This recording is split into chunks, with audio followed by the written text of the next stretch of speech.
2.7 million. Then when we go to 3A or 3B, connections to the airport, that would get us up to about 4.4 million riders annually.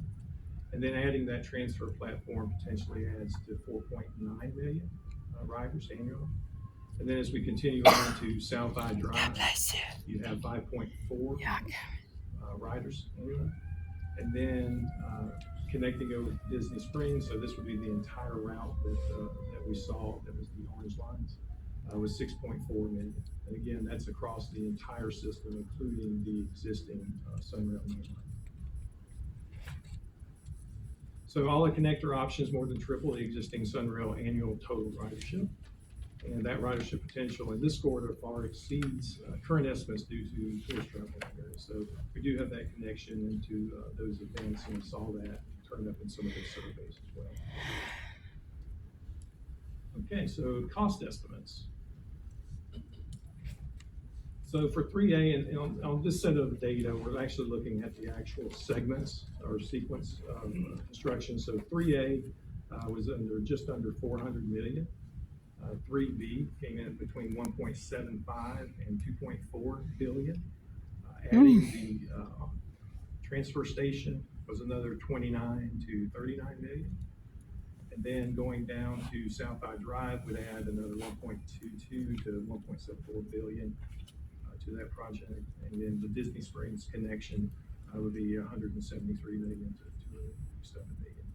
And on the right side, the estimated O&M costs, those are also associated with each of those segments. Okay, so this kind of brings it all together on this slide. So you see on option 3A, where we have the ridership at about 3.7 million at a cost of a capital cost of just under 400 million. And then we go to option 3B, which is the connection from the airport over to the convention center.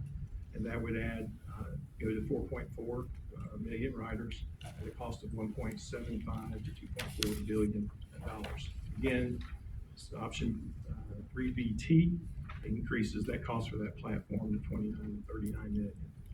And then as we move across, and these are cumulative costs.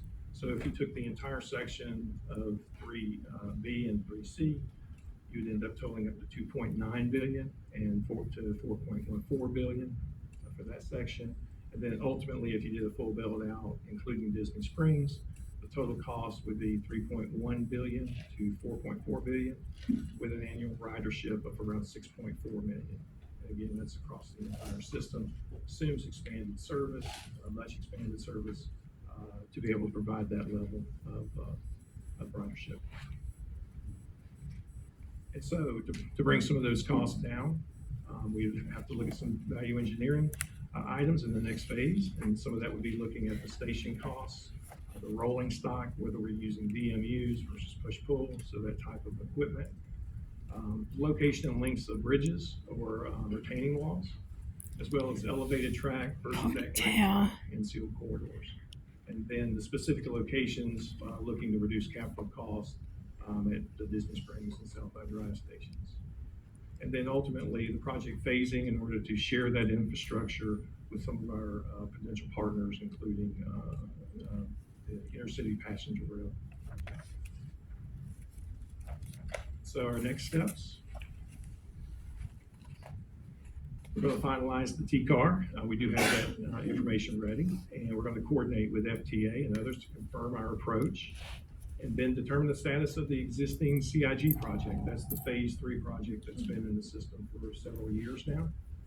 And then we've got the funding program eligibility to determine what funds we are eligible for. And then to finalize the approach and request entry into the FTA project development.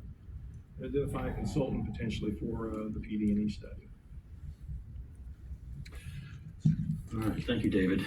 So I'd like to build on David's presentation before